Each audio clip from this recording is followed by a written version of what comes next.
تو محترم سامعین، وہ عمر رضی اللہ تعالی عنہ کہ جنہوں نے بیت المقدس کو فتح کیا، کیسے کیا؟ صحابہ کرام کو ساتھ لے کر بیت المقدس کی طرف جاتے ہیں۔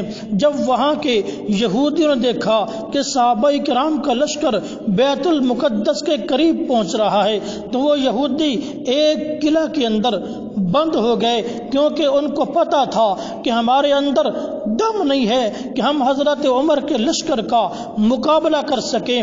چند دنوں کے بعد وہ یہودی چھت پہ چڑھے اور انہوں نے صحابہ کرام سے پوچھا، بتاؤ آپ کے آنے کا مقصد کیا ہے؟ صحابہ کرام نے بتایا کہ ہم بیت المقدس کو فتح کرنا چاہتے ہیں، حضرت عمر رضی اللہ تعالیٰ عنہ ہمارے ساتھ موجود ہیں جو وقت کے امیر المؤمنین ہے۔ یہودیوں نے کہا ہمیں وہ عمر دکھائیے۔ صحابہ نے امتحان لینے کے لیے عمر کے ساتھ ملتا جلتا ایک شخص آگے کر دیا۔ یہودیوں نے دیکھا تو کہا کہ یہ عمر نہیں ہے، کیونکہ جو ہماری تورات کے اندر حضرت عمر کی نشانیاں بتلائی گئی ہیں وہ اس کے اندر نہیں پائی جاتی۔ پھر صحابہ کرام نے بتایا کہ وہ دیکھو حضرت عمر رضی اللہ تعالی عنہ آ رہے ہیں۔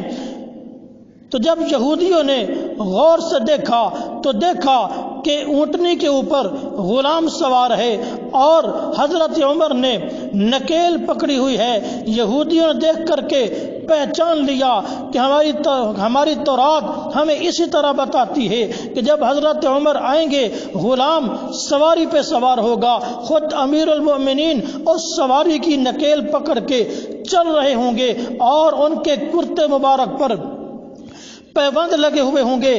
جب یہودیوں نے دیکھا کہ حضرت عمر رضی اللہ تعالی عنہ جن کی پیشین گوئی اللہ نے تورات کے اندر دی ہے وہ پہنچ چکے ہیں، تو ان کو پتا تھا کہ اللہ نے تورات کے اندر حضرت عمر کو پہلے ہی سے فاتح بیت المقدس بنا دیا ہے، تو لہٰذا ہمیں ان کے ساتھ لڑائی کی ضرورت نہیں ہے، جنگ کی ضرورت نہیں ہے۔ تو لہٰذا یہودیوں نے بغیر جنگ کیے، بغیر لڑائی کیے، بغیر فساد برپا کیے بیت المقدس کی چابیاں حضرت عمر کے حوالے کر دی۔